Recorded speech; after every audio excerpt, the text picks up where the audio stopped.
Prime Minister Netanyahu once again called on Iranians to rise up, saying that their moment to do so is rapidly approaching. What did he mean by that? Right, absolutely. So for 47 years, this regime has been calling death to America, death to Israel, has been murdering innocent civilians, American civilians, Israeli civilians, and the Iranian people. They've been slaughtering the Iranian people on the streets.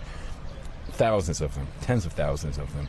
And for the past week, we've been hitting the Iranian Ayatollah regime harder than ever before. We are degrading their capabilities almost back to the Stone Age. And pretty soon now, we're going to pass that torch to the Iranian people, and they'll need to seize the moment. When you say pretty soon, does that mean you think this war is reaching a climax? What I'm saying, it might take time, but it's not going to take a lot of time. And the Iranian people will know what to do. What is Israel's end state? What is the ultimate objective here? Well, our objective is clear, as the Prime Minister said. Our objective is to remove the existential threat posed by the Ayatollah regime. The best way of doing that is to remove the Ayatollah regime. Another way of doing that is to hammer their capabilities into the ground, that they have no capabilities left.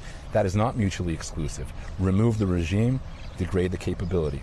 Either they surrender or have no capability. And that's the plan. Did Israel start this war and then drag the U.S. into it? Secretary Rubio said that Israel was going to do a first strike, and the U.S. decided to act so that it wouldn't get caught flat-footed. Is that what happened? Nobody pressures President Trump to do anything that he doesn't want to do. He made the decision, President Trump made the decision for the good of the American people and for the free world. What we had a situation as it was an imminent threat, and this is a just war being waged by just means. What information did you have that Iran was about to carry out an imminent attack? One good indication was that for 47 years they've been saying death to America, death to Israel. Believe it. Yeah, but that's 47 years. But why that day? And they were ramping up their capabilities with the ballistic missiles. They're stringing along the negotiations. They always lie. Listen to your negotiators. They'll tell you the truth. They're stringing them along. They always lie, and it was an imminent threat. And we removed that imminent threat. I still don't understand what the imminent threat was, that they were going to attack Israel, attack American bases, attack the U.S. An imminent threat of what? All of the above. All of the above. They were threatening their neighbors. Look at what they're doing now. They're shooting at all their immediate neighbors. All the mask is revealed. These guys, it's a death cult that not only called and killed Americans for 47 years and Israelis for 47 years, now they're killing their neighbors.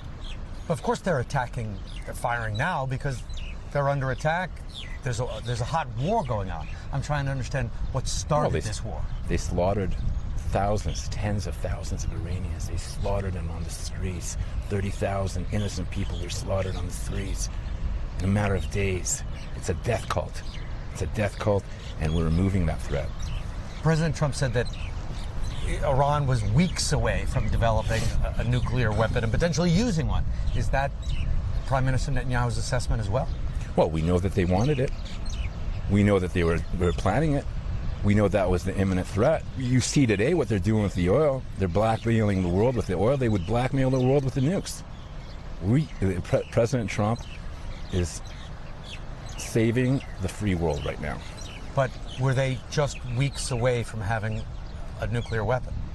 Well, that was their intention. I don't know if it was weeks or months or whatever it was, but it was an imminent threat, and certainly the ballistic missiles that they were trying to bury underground would have been immune. And then what? We'd leave this threat for our kids, for our grandkids. No, we got to do it now. The price of action is often high. The price of inaction is often much higher.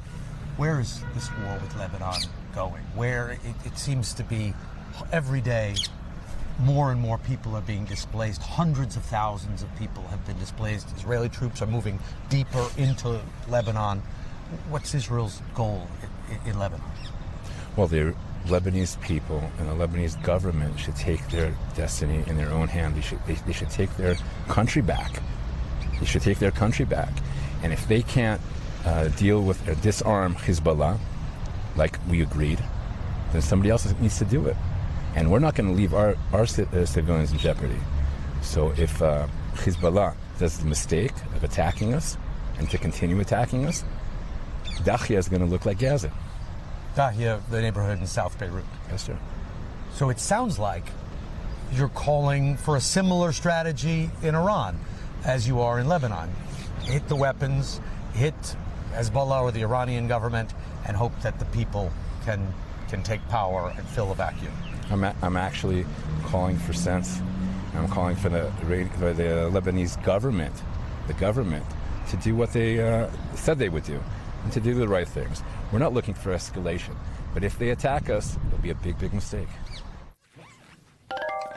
Richard is joining us now from Tel Aviv. So what is Lebanon saying in response to Israel's strikes, Richard? So Hezbollah, which is the militia which is firing the rockets, is in open war right now with Israel, and that conflict only seems to be escalating. The Lebanese government, the Lebanese president, is calling for de-escalation. He's calling for ceasefire talks. He's calling for Hezbollah to disarm, and he wants to try and end this conflict before it escalates even further.